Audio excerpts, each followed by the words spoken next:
nyata gue nggak bisa lulus 8 semester nih, berarti gue gagal nih. Nggak kayak gitu. Enggak juga kayak gitu. Jadi yang pertama goal settingnya nih, kalau misalkan gue lulus 8 semester, gue mau ngapain? Oh ternyata 8 semester gue kurang nih, ternyata di kampus. Oh gue butuh 9 semester. Betul. Gue mau fokus usaha dulu nih, buka usaha dulu. Skripsi nanti aja atau gimana. Kan ada juga yang kayak gitu. Jalan cinta para pejuang kebaikan.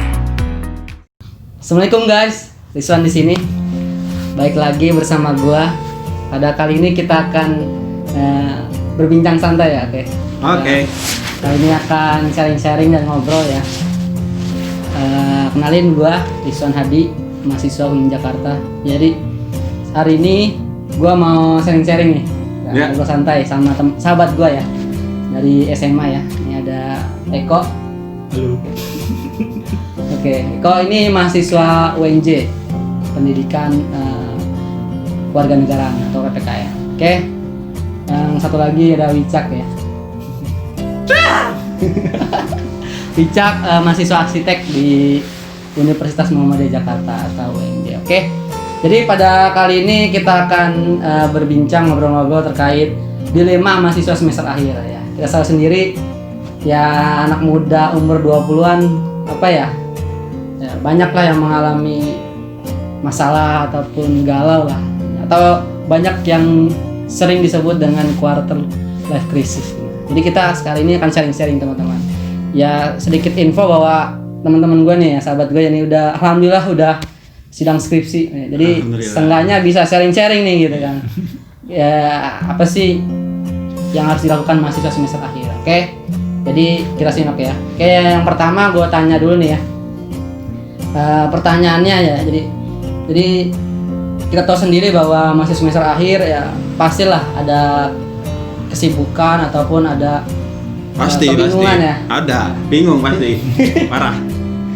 Antara kita mau bikin skripsi gitu kan, terus lulus belum lulus gitu kan, terus mau pengen kerja tapi skripsi belum kelar atau belum lulus. Nah, jadi apa sih yang pertama ya? Apa sih yang harus dilakukan nih? Yang harus dia siapkan gitu bagi mahasiswa semester akhir nih, yang mungkin sekarang lagi nyusun skripsi ataupun lagi banyak kendala atau apalah. Oke, jadi apa nih kira-kira yang harus dilakukan mahasiswa semester akhir? Ke siapa dulu kira-kira nih? Yang dua dulu. Oke, Cak, silakan Cak. Oke, jadi menurut lu gimana nih kira-kira mahasiswa semester akhir harus ngapain sih sebenarnya? Oh ya, siap. Menurut lu gimana? Gini sih Wan, sebenarnya Ya. untuk mahasiswa semester akhir dan umumnya dan khususnya untuk Rizwan gitu. Buat Rizwan. Gitu. Jadi Iya. iya, jadi buat mahasiswa semester akhir itu sebenarnya gampang. Jadi kita di awal itu ya kalau ini by pengalaman aja gitu kan ya. Jadi ngumpulin yang pertama niat gitu. Niat nih paling penting nih. Niat ya, Soalnya kalau nggak ada niat kita nggak tahu mau kedepannya mau kayak gimana. Gitu. Jadi di awal niat lu masuk semester 8 lah ya kurang lebih, atau mungkin yang lebih cepat semester 7 atau 7,5 kalau ada 7,5. Susah bro. 7,5 gitu. Semester 8 dimulai semester 8 pas ketika lu lagi apa tuh istilahnya KRS ya, ngisi KRS sama dosen pembimbing akademik. Nah itu lu pastiin dulu niat lu, gue pengen benar-benar lulus sekarang atau enggak gitu. Jadi kalau misalkan lu enggak, lu punya target apa lagi di tahun ini, di semester ini gitu. Itu yang pertama Wan, menurut gua. Oke, siap gitu. Siap. Adalah niat. Iya, niat. Niat. Yang kedua kalau udah niat, ketika lu udah oke, gua tanda tangan, udah dikasih tanda tangan ACC sama dosen pembimbing akademik, ya udah lu jalaninya dengan ikhlas gitu. Jadi lu harus tahu bahwa kedepannya pasti bakal banyak kerikil, pasti bakal banyak ujian, halangan, rintangan, dan gak akan mudah. Jadi lu harus ikhlas. Ketika ikhlas maka semuanya akan berjalan dengan lancar gitu. Itu sih menurut gua sih Wan. Jadi dua poin utamanya adalah niat dan ikhlas. Oke. Jadi kalau dari Wicak ya. Iya, keren enggak? Niat dan ikhlas, oke. Iya. Oke, sip dapat lah poinnya. Dapat. Oke, sekarang gantian nih kok. Gimana nih menurut Eko? Menurut lu gimana kok kira-kira? Oke, yang pertama ya tadi kok kita beda jawaban sama Icak. Oh enggak apa-apa. Bagus itu. Icak Jadi banyak kira-kira? gitu kan. Kalau yang pertama ya teman-teman perlu punya goal setting gitu kan, target apa sih yang mau dicapai gitu. Dan sebenarnya gini, gue pengen ngebuka teman-teman paradigma kalau lulus itu nggak harus 8 semester kok kayak gitu, nggak harus 7 semester maksudnya buat sukses ya. Iya. Dan mungkin ini karena emang lingkungan dari kampus kita, dari sekolah kita, kalau misalkan ya lulus harus yang bagus itu 8 semester. Banyak kok yang sukses maksudnya lulusnya cuma lulus 10 semester, 11, 12 kayak gitu. Nah ini kembali lagi ke pendirian teman-teman. Yang pertama yang perlu, jadi kalau misalkan nanti ternyata gue nggak bisa lulus 8 semester nih, berarti gue gagal nih. Nggak kayak gitu. Nggak juga kayak gitu. Jadi yang pertama goal settingnya nih. Kalau misalkan gue lulus 8 semester, gue mau ngapain? Oh ternyata 8 semester gue kurang nih, ternyata di kampus. Oh gue butuh 9 semester misalkan. Betul. Gue mau fokus usaha dulu nih, buka usaha dulu. Skripsi nanti aja atau gimana. Kan ada juga yang kayak gitu. Terus yang kedua, tadi kan goal settingnya. Terus yang kedua, bangun relasi sih yang paling penting. Kayak gitu kan. Jaga hubungan baik sama teman, sama senior, sama adik kelas atau siapapun kayak gitu. Karena ini yang bakal ngebantu kita nanti kayak gitu. Baik di skripsinya maupun di pasca kampusnya kayak gitu. Dan yang ketiga ya doa orang tua. Itu bro. Doa orang tua kayak gitu di akhir. Karena kebanyakan ya kita ngerasa hebat, berjuang sendiri, padahal ada faktor X gitu ya yang membantu kita, itu doa orang tua. Kalau gue dari gue 3. Oke. Jadi tadi yang pertama apa kok? Goal setting ya. Yang kedua banyak relasi, dan yang ketiga jangan lupa doa orang tua ya. Iya. Oke, doa juga. Oke. Tadi sebenarnya Eko ngomong sedikit gembirain hati gua sih. Yeah. Jadi bahwa lulus itu ya nggak ya semester 8 walaupun belum lulus harus tetap semangat. Betul, jelas. Itu kan faktor lingkungan biasanya. Oh, yang sukses 8 semester doang. Padahal yang lulus 10 semester 11 banyak yang lebih sukses. Betul. Iya sih. Bahkan yang nggak kuliah juga ada yang sukses. Oh, ada. Iya, Oke, dapat lah tadi poinnya teman-teman semuanya. Jadi terus yang kedua nih mungkin kita bahas lagi yang terkait, biasanya kan anak muda zaman sekarang nih pasti kan mahasiswa semester akhir pasti banyak masalah ya, banyak banget bro pasti, ataupun mengalami quarter life crisis lah kayak gitu teman-teman semua. Jadi mungkin menurut Wicak nih ya atau Eko, kira-kira nih kalau ada kita nih anak muda misalkan ada yang mengalami ya merasa beban hidupnya berat gitu, banyak masalah ya, mengalami quarter life crisis gitu atau banyak masalah di umur 20-an, menurut lu gimana nih kita sebagai pemuda harusnya gitu kan? Oke, sekarang gantian ke Eko ya. Silakan. Gimana nih? Kok menurut lu kok? Ya kalau masalah numpuk ya dijejerin kayak gitu kan. Iya, jangan ditumpuk, dijajarin. Jadi gini, yang pertama ya kita perlu ini ya maksudnya bikin poin-poin masalah gua apa aja sih. Oh masalah gua misalkan di masalah finansial. Oh masalah gua misalkan masalah keluarga nggak support misalkan. Oh misalkan masalah gua ya di dosennya susah nih. Nah itu perlu ditulis dulu lah, maksudnya bikin poin-poin, dan nanti kalau misalnya kita udah paham masalahnya apa, baru nih ditemukan satu-satu dari mana dulu nih yang mau diselesain kayak gitu. Contoh nih ya, ini gue kuliah kan di UNJ ya, kuliah di UNJ, ongkos sehari itu 50.000, kadang lumayan lah. Paling dikit 50.000 harus megang, lumayan. Buat ongkos doang kayak gitu. Kadang ya skripsi juga, kadang juga harus kerja part time juga kayak gitu, harus juga organisasi juga, ya itu banyak. Jadi perlu poin-poinnya dulu. Terus yang kedua ya tadi kan kalau kita udah nyelesain satu-satu ya insya Allah bakal ini sih selesai sendiri kayak gitu. Yang penting tadi dicatat kayak gitu kalau bisa masalahnya apa, dan nanti itu bakal jadi poin semangat sendiri kayak gitu kan. Oh ternyata gue udah nyelesain masalah segini loh kayak gitu, ada buktinya kayak gitu. Itu kadang ya ngeliat kan kayak waktu skripsi pun pernah kayak gitu waktu itu 2 bulan nggak ada progres ngilang dari dosen. Sampai dosennya nyariin Ceko mana nih kayak gitu. Dosennya perhatian berarti ya, nyariin soalnya. Dan waktu itu emang karena males, terus juga karena emang tadi karena masalah finansial, kerja part time dulu tuh waktu itu, ngajar dulu ya, karena emang fokusnya nyari duit dulu, ngajar dulu buat tambahan. Ketika itu udah selesai baru ke skripsinya kayak gitu. Oke. Jadi biar berurutan. Oke, jadi intinya masalah kita harus kita tahu dulu masalah kita apa, kita perjelas ya, biar nanti kita gampang untuk nyelesainnya. Oke. Kan dari Eko ya. Kira-kira dari lu Cak gimana Cak kira-kira? Kalau menurut lu nih? Iya, kalau dari gua sih kurang lebih sama kayak Eko gitu. Jadi kan ada masalah, terus juga tiap dari kita kan masing-masing punya masalah yang berbeda-beda juga. Jadi nggak usah ngebanding-bandingin diri lu sama diri teman lu.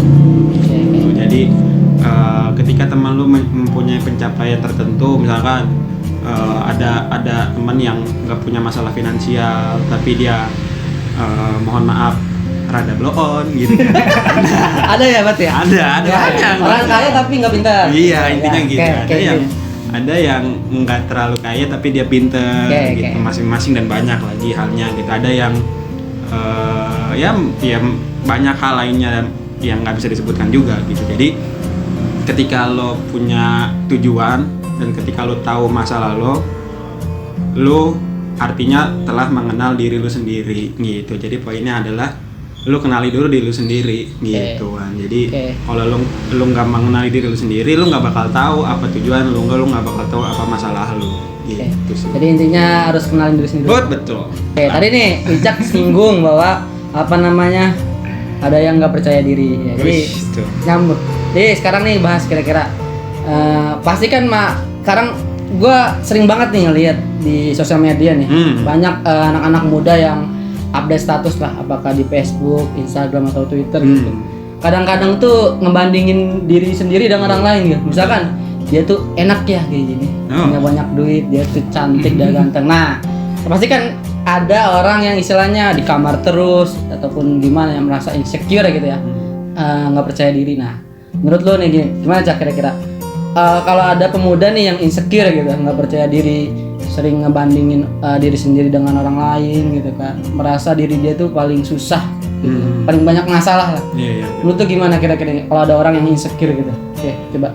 Kalau menurut gua mungkin itu balik lagi ke dirinya sendiri gitu kan. Jadi yang gua tahu sih mereka mungkin kurang banyak bersyukur gitu. Padahal kan lebih banyak lagi orang-orang yang istilahnya bahkan hari ini aja nggak tahu kalau nanti malam mau makan apa gitu ya kan. Itu kan maksudnya masalah hidupnya lebih besar lagi dibanding harus ngerjain skripsi. Ini kaitannya udah perut gitu, kaitannya udah tentang hidup mati tentang hidup dan mati gitu. Jadi banyak-banyak lihat ke bawah, banyak-banyak lebih bersyukur gitu. Dan bukan berarti yang sudah bersyukur itu nggak ada perasaan insecure juga gitu. Jadi maksudnya pasti ada juga, tapi kan kembali disiasati gitu. Mungkin orang-orang yang merasa dirinya kurang sempurna gitu kan, kurang percaya diri dan terus merasa insecure karena mereka terlalu sering melihat teman-temannya yang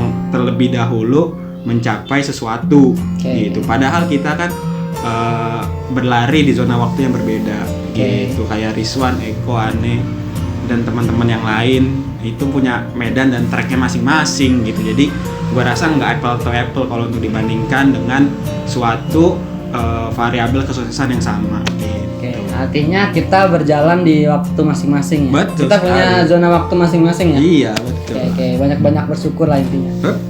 Nah kira-kira dari Eko sendiri, menurut lu gimana nih kalau ada orang anak muda yang insecure gitu, sering ngebandingin hidup dengan orang lain? Ya, ini pengalaman, berdasarkan pengalaman aja ya. Yang pertama jauhin dulu sumber keminderannya. Wah betul. Kalau misalkan gini, Rizwan nih sering ngupdate, Di blok aja Rizwan ya. di Singapura misalkan, di mana misalkan, gue minder nih. Kalau saya pribadi sih Blok saya aja. jangan di Gimana? disenyapkan dulu. Di hide ya. Langkah pertama di hide, Di hide dulu snapgram atau bahkan sosialnya. kalau perlu, kalau misalkan minder di buka-buka IG ya uninstall dulu lah sementara. Karena itu bakal mempengaruhi jiwa psikologis kita nantinya. Betul. Dan gue pernah nyoba juga itu, pernah praktekin juga. Siapa kalau boleh tahu? Iya, jangan Jadi dibuka. waktu itu enggak sih, bukan nge-hide orang, tapi nge-install IG. Oh iya.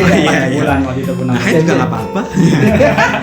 Terus yang kedua, tadi kan jauhin dulu sumber keminderannya. Oke. Terus yang kedua ya banyakin nongkrong, banyakin main sih yang penting kayak gitu. Karena kebanyakan mumet itu karena jarang ada teman sharing, jarang ada teman ngobrol, dan nyata kalau misalkan teman kita banyak ngobrol, banyak sharing ya, nyata bisa kebuka kok pikiran kita kayak gitu. Mungkin yang awal kita minder, udah usaha kesana kesini nih nggak dapet. Siapa tahu dengan kita cerita ada teman yang bantu. Betul. Itu yang kedua. Terus yang ketiga ya kalau misalkan minder ya coba maksudnya kita bikin inilah targetan kayak gitu. Kalau misalkan targetan yang meningkat dari waktu ke waktu kayak gitu. Kalau misalkan kita sekarang fokus targetinnya skripsi, ya kalau kita udah bikin skripsi ya jangan puas kayak gitu. Bikin target lagi yang tinggi, Jadi kita udah termotivasi buat maju. Karena kalau misalkan kita minder terus nggak bakal berkembang. Oke, jadi tadi intinya Eko bahwa yang pertama harus hindari dulu yang membuat kita merasa minder ya. Iya. Oke. Di-blok Mungkin aja. di hide Snapgram atau sosial aja nggak apa sih, asal jangan diblok lah. Terlalu banget sih. Iya, Ya Allah. Parah kayak Karena seakan-akan ada dendam gitu. Karena emang ada beberapa orang tuh yang sengaja pamer kayak gitu. Oh, gitu. Kalau Ada. ada teman-teman Iya sih. tuh IG itu adalah sosmednya buat pamer. Iya bener sih. WhatsApp itu sosmed buat curhat. Ya. Betul. Terus kalau di Twitter gue sering nemu kalau anak muda tuh pada curhat kok juga. Ini bisa juga. Oke. Jadi Eko tadi apa ya? Sebenarnya Eko nih jawabannya sangat rinci banget. Inti adalah ditulis di daftar dulu teman-teman. Masalahnya apa? Oke, bagus. Jadi gitu teman-teman. Jadi itu mungkin yang kita bisa share pada kali ini ya terkait apa aja yang dimasalahkan anak muda ataupun khususnya mahasiswa ya semester akhir. Biasanya banyak sebuah dilema gitu. Belum lulus gitu kan, skripsi belum kelar, mau kerja gitu kan, mau nikah belum ada duit gitu kan, belum ada calonnya juga lagi.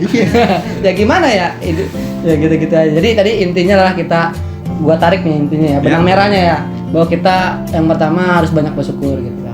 Kalau kita keadaan sekarang kita mungkin lebih baik daripada orang lain gitu. Lebih baik Ya, banyak. gitu. Terus yang tadi kalau mau semangat berarti harus punya niat ya kan, harus punya target berarti ya, banyakin main berarti banyakin ketemu orang, silaturahim dan sharing berarti ya. Nah di situ mungkin teman-teman kita nanti akan memberi semangat ataupun ngebantu ataupun ngasih solusi. Jadi itu mungkin ya teman-teman ya yang kita bisa share ya pada kali ini. Bagi lu mungkin yang merasa anak muda ya, umur 20 tahunan gitu ataupun lu yang merasa mahasiswa semester akhir, jadi intinya dari kita jangan patah semangat gitu.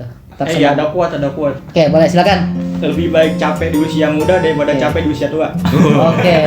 Keren. Siap. Berakit-rakit hulu, benang-renang ke tepian. Itu jadul banget ya. Itu peribahasa. Jadul banget ya. Sekarang zaman dulu. Oke. Iya. Jadi itu teman-teman ya yang dapat kita share pada kali ini. Oke. Sekian, terima kasih. Wassalamualaikum warahmatullahi wabarakatuh.